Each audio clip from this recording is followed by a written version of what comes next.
Thank you, by the way, Melissa. I appreciate everything you do and all your kindness. You and Bernie have been awesome, and I'm always grateful and humbled for any opportunity I get to share my son's story, the foundation, and the mission that we're on to find treatments for kids that are affected by CHAMP1. Um, Real quick, just to introduce myself and my family. The woman in the picture is my beautiful wife, Cadis. The two younger ones are my son, Luca and Mabella, and then the older boy is my son, JJ. He's 9 years old. And he, at the time of his diagnosis, was the 37th kid in the world that was diagnosed with this rare genetic mutation to his CHAMP1 gene. I'm a teacher, a PE teacher. I work full-time. My job is say not stressful and easy, and it lends myself to pretty much do this every waking moment I have. So before work, my planning period, my lunch, I'm usually that's when I'm working to run this foundation and accelerate the progress. Here's some pictures of my son JJ. It's very difficult these days to go to conferences, to leave. He has an extremely hard time. He has a great relationship with his mother, but I'm sort of his security blanket. So when I leave, it's things hit the fan. But I just replaced some pictures at the bottom. He's just graduated 3rd grade. It's his first year in school, and he's a joy, and these pictures kind of depict him in his best light.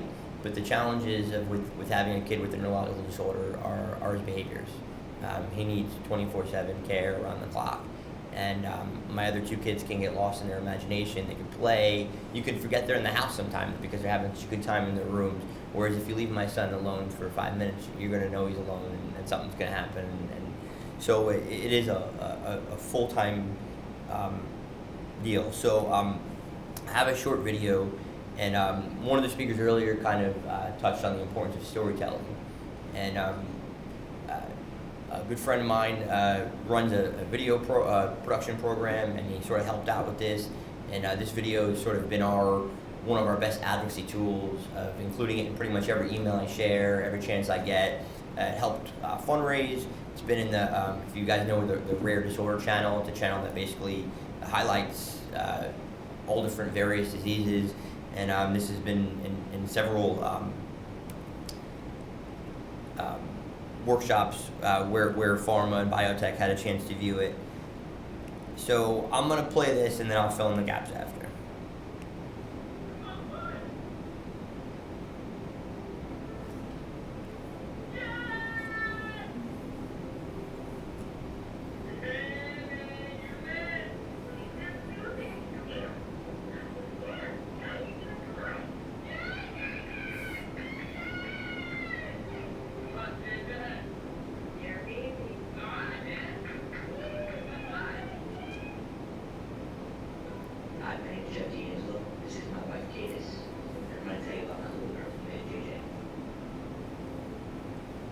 As a first-time parent, I was nervous. I think I should have been.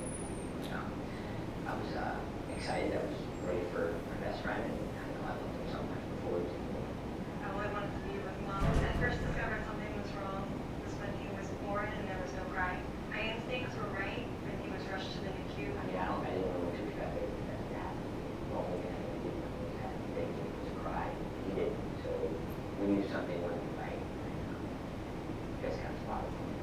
It's super hard when you know something different and wrong about your son. How this has basically affected our lives in every way. The relationships you have with people, your outlook on life. So he missed every single milestone, even beginning with the ability to suck at birth. I worked hard with him every day, farmed to a lot of therapists and doctors, and honestly, I just wish we could have froze time.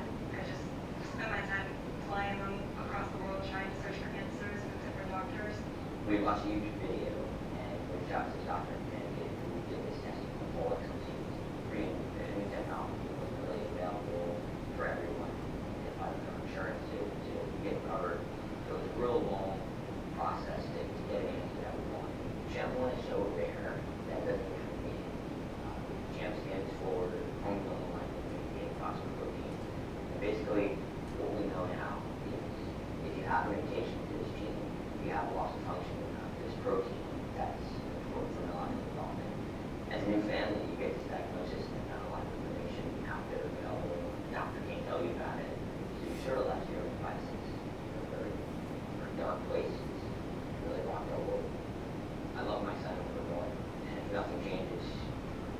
still my best friend. He's still the center of the world. But that's not for me and my family who got the diagnosis. It just gave us a mission and a purpose to help not only plan a treatment and cure for him, but for kids like him. The goal has always been the same since day one. We just hope that we can find something soon that can impact or change the course of his life. One of JJ's biggest milestones was the ability to be able to walk independently. For a while, he had to walk with a medical walker and headphones. I can proudly say that he can walk independently now. No doctor can assure us of anything, so we went to a few specialists and they said, JJ never sit up. He sat up, might never walk. He's running, it's not. He's very slow running as well, but he's running. From meeting to the family, we know that most of the kids are not verbal. JJ can talk. It's limited, but he can definitely tell you what he wants to get the point across. He's a fighter. We've been fighting for him since day one. He's a determined boy, and we're going to keep pushing for him to have an improved life he could have. When we first got diagnosed with CHAMP1, we went online, we saw a family support group online on Facebook, and we immediately joined. And it was encouraging to have other families that are fighting the same fight to help their kids too. I'm hoping as a group we can help the researchers push on towards a cure for our kids. The hope and goal that we've been from day one is this will impact my son's life. We're so overwhelmed with gratitude. We've had a handful of strangers that have fundraised on behalf of us in our local community. We've had so many people that we've never met show up for fundraisers and just support a little boy and research for our kids. We're super grateful for the support and encouragement. How people can help and make a difference is to get involved. Research is so expensive, beyond anything we could imagine. And there's been life-changing results for other rare diseases. So we know this technology and science is not a cost. Anything that would impact my son, any meaningful change we will be today. Maybe that's not a full year, even like what we're hoping for. But anything that would make a difference in his life would be well worth it for me and for any of these families that are going through. One day, there's going to be a treatment or a cure for kids affected with CHAMP1. The hope and the goal has always been from day one that this will impact my son's life. Maybe a future generation of kids that really benefit of this. But it's been our goal and our mission. Now we're going to fight, we're going to push the science, we're going to get the research community involved. We're going to do everything we can to make sure this is happening as fast as possible.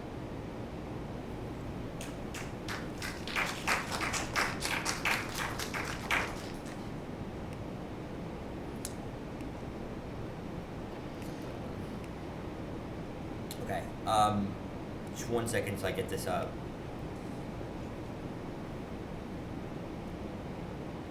So, I should have gave you guys a disclaimer. I'm that loud yell sounds like a girlish scream to me. I had the luxury of I told you I'm a teacher, so the first few summers before my wife's quit her job to stay home full time with him, I really got to stay home with him the entire summer, and I toted that line of letting him be a kid and working his butt off physically to make sure that he was walking. A lot of kids with CHAMP1 are significantly impacted.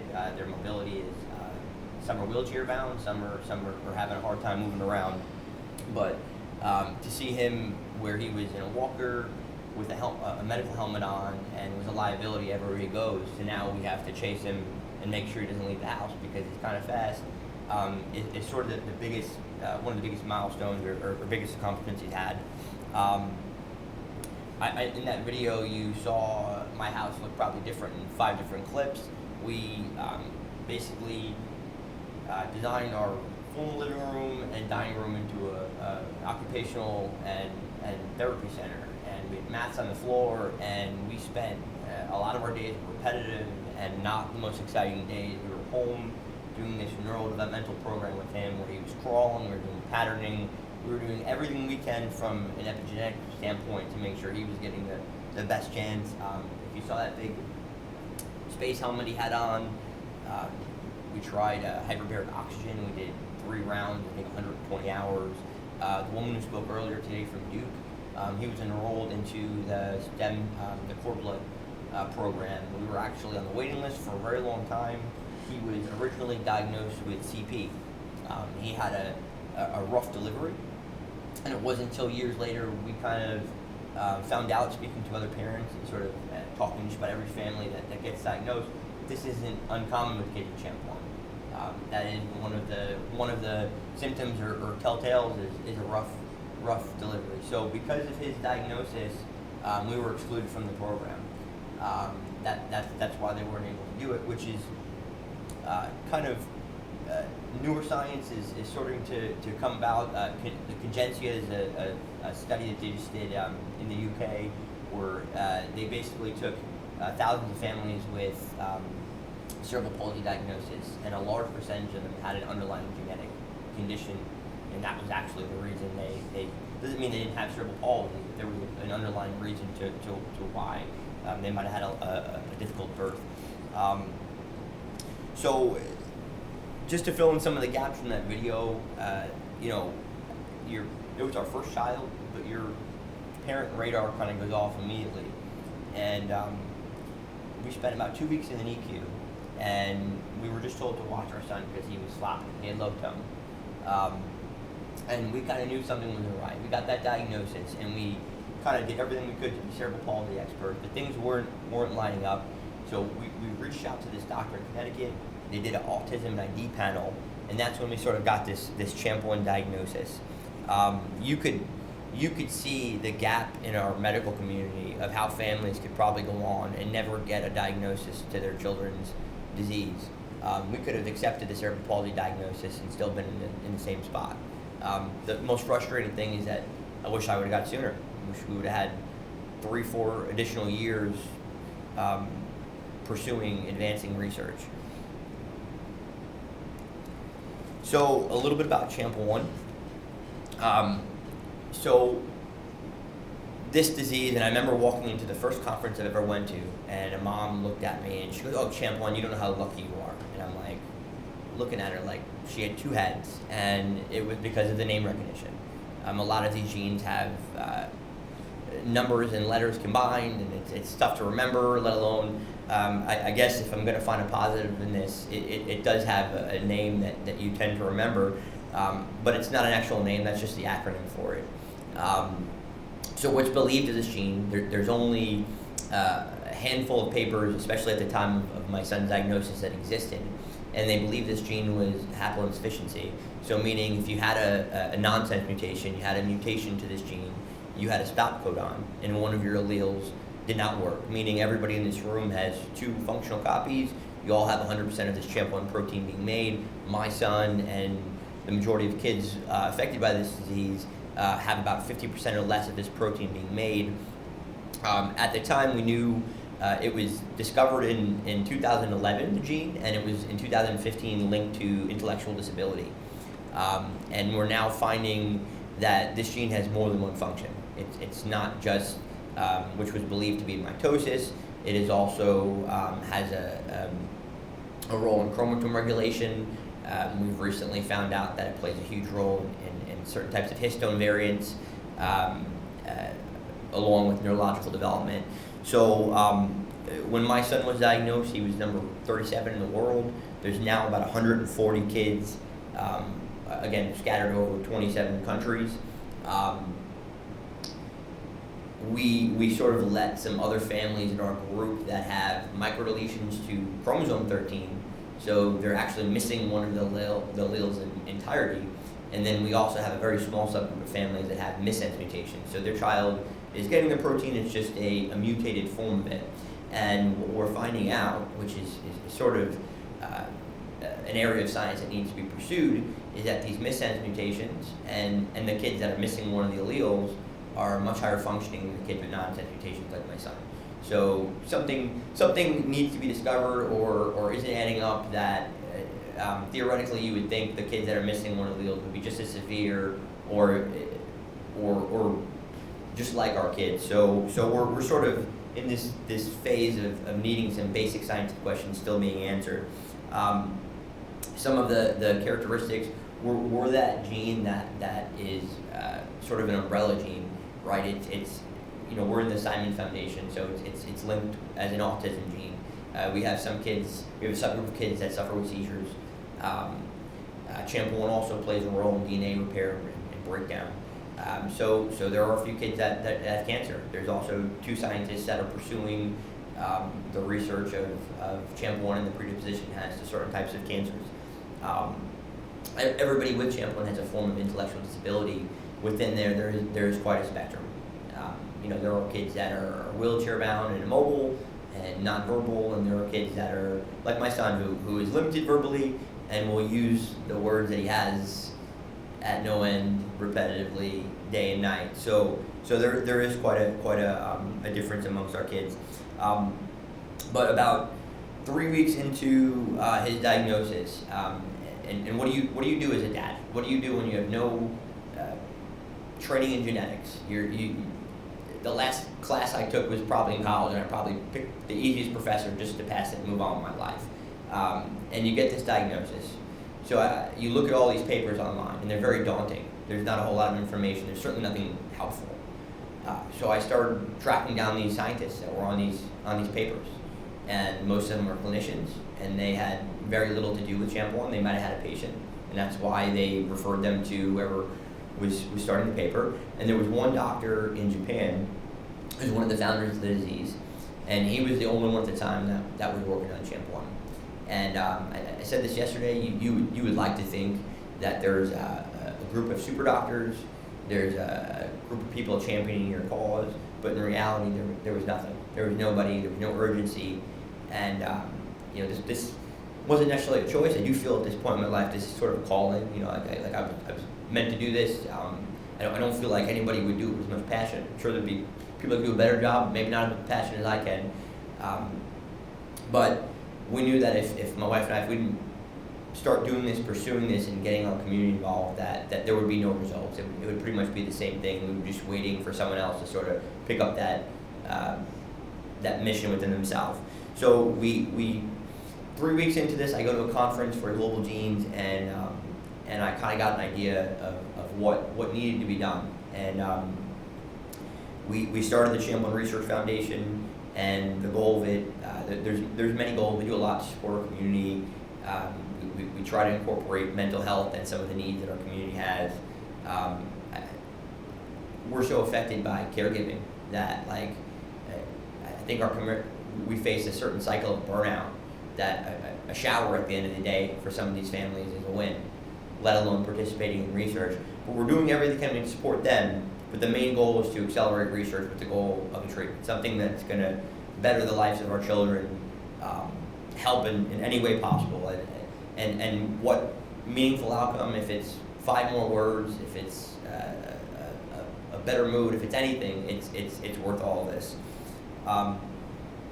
So there's a lot of people that I reached out to. That was my thing. If I learned something about myself in this process, is that I'd hustle. I pretty much equated it to a bad sales job of cold calling all of these scientists and hearing no so many times, but to have the 1 or 2 that will help you. That's what's kind of advanced this whole process. And the good thing about that is the sort of people that it's attracted or that got involved, they're in it with the right intentions, they're collaborative, and with such a small population of children, we don't really have a shot in this if they're not all working together. So what do you do? I have Dr. Wendy Chung is a world-leading geneticist and researcher, and she was somebody I relied on. There's Dr. Matt Mike, who I would call like crazy when this early to get advice, and the woman who spoke at Duke earlier, there was a Dr. Yonghui Zhang, who now works at Yale, who I reached out to, and I sort of got these proposals from these doctors on what needed to be done to advance research. And I didn't have at that point any money to give anybody to do it. I just knew it needed to be done. So again, called everybody you could imagine to find people that would help in any way. And step 1 was to find these families, right? You're not getting anywhere with 37 kids, so I started reaching out to these diagnostic companies and these diagnosticians. And CHAMP1 wasn't even on a lot of the panels. Like in most cases, when you have no idea what's wrong with the child, they do some targeted gene testing, and they're usually for Fragile X or Prader-Willi or some of the more common genetic causes, and then maybe they'll go microarray. And it just takes time. You're just wasting years before you actually get to whole exome sequencing. And we'd get CHAMP1 on these panels, and we'd see a slight increase or an uptick of a couple families coming in. And then we needed a registry. So we partnered with RareX. It's a company that allows researchers to query from symptoms. So you might have a researcher looking at a completely different genetic diagnosis, but if they wanted to see all of the genetic causes for GI issues, epilepsy, we felt that would give us an edge and maybe helping us get noticed when you're so small. The doctor in Japan that I mentioned before had a knockout mouse model, and we felt we needed a mutant model. So my son's gene was nominated to the COP program, and basically they made mutation as close as they could to my son's gene in this mouse. And in the process, we had a few other models made too. And then, our first family conference that we had allowed us to have a few nurses there. We had, sorry, I don't have my slides. We had a few nurses. We had someone to draw blood, and this sort of launched us or started as the launch or springboard for research. So in the last few years, we went from having no tools for scientists to having registry data, having animal models made, and having different types of cell lines, including fibroblasts, lymphoblasts, and we're on the verge of having about 10 additional iPSC lines available for researchers. And we've tried to do this in a way that it's freely available. So we're trying to de-risk this process for any scientist, any researcher that would want to be involved. We've laid out the groundwork. Just to give you guys an idea of sort of where we are, there's obviously no cure, and there's no proven effective treatment. We were able to work with a group that found a drug, metformin, which is pretty commonly used as a potential therapeutic. We have a couple kids that are using it right now. The results don't necessarily look as promising as we'd hoped, and just due to the fact that a clinical trial is so expensive and animal testing in animal models is so expensive, we're trying to be patient on how we use our funds, especially as it doesn't look so promising. The CHOP, the Children's Hospital of Philadelphia, is currently in the process of trying their gene therapy vector in a mouse model. So for the first time, I believe this month, a gene therapy vector will be injected into an animal model, obviously with the goal of advancing this into possibly a larger primate or into the clinic. St. Jude Children's Hospital is also in the process of doing some proteomics and RNA sequencing data, and they're trying to sort of set up the baseline for a drug repurposing project. So we've tried not to keep our eggs in one basket. We've tried to look at it like shooting arrows until something sticks. So we're trying to pursue every possible intervention and treatment that's possible. I lost a couple slides here.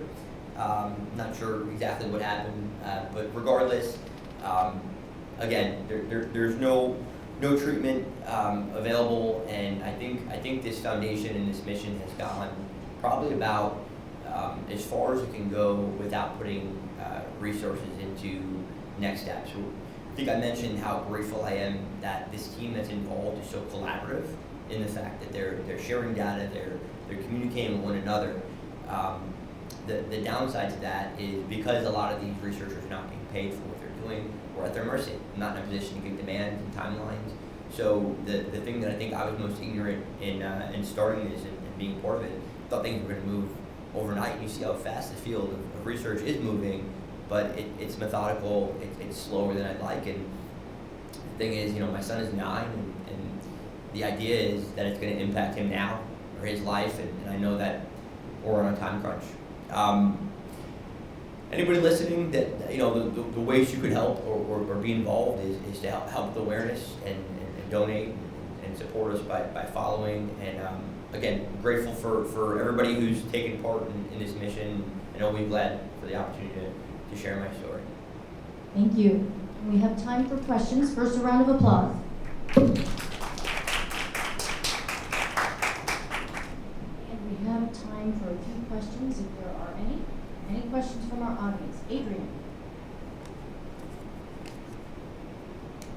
So, when you started to reach out to the researchers,